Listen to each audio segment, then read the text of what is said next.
Autrefois, une race de chasseurs exceptionnels, les Bayas, chassaient le python d'une façon tout aussi extraordinaire, en employant un appât humain. Il arrive que les hommes de Mbao aient eux aussi recours à cette technique. Naina, le chef pisteur, va introduire une jambe dans le terrier et la fera avaler volontairement par le python.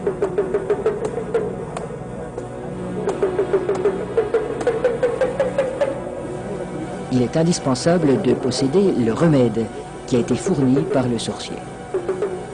Cette mystérieuse préparation, à base d'herbes et de racines écrasées, n'a pas qu'un effet psychologique. Elle a le pouvoir d'attirer le serpent tout en protégeant la jambe du pisteur. Le remède agit encore comme un lubrifiant. En imprégnant un tissu qui entoure la jambe, il facilite sa pénétration dans la gueule du reptile.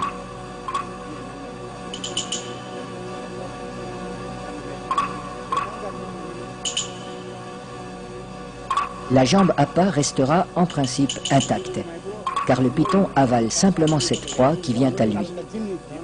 À peine sera-t-elle attaquée superficiellement par les sucs digestifs.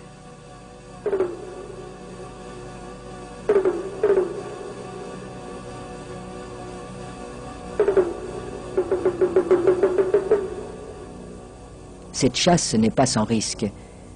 Un python particulièrement puissant pourrait entraîner l'homme dans son repère. La jambe restée à l'extérieur limite ce danger, mais le pisteur court le risque d'être désarticulé.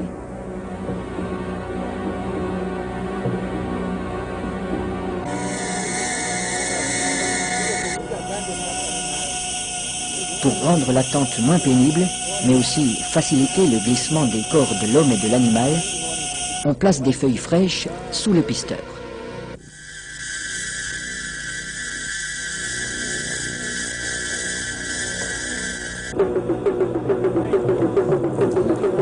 Sa jambe est déjà avalée au-delà du genou quand il commande qu'on le tire en arrière.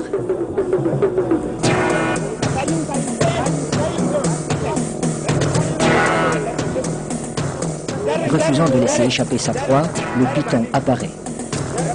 Les aides tirent de façon irrégulière. Il secoue le python pour l'empêcher de trouver un point d'appui.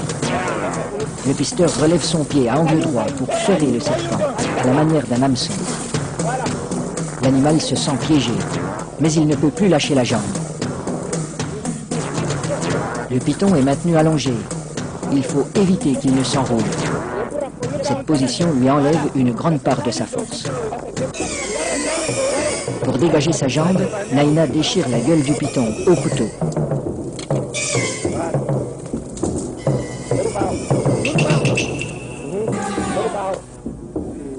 Puis, il lui tranche la tête. Les autres pisteurs relâchent progressivement le serpent. Dans un premier temps, le corps décapité reste inerte. Puis apparaissent des ondulations nerveuses de plus en plus puissantes.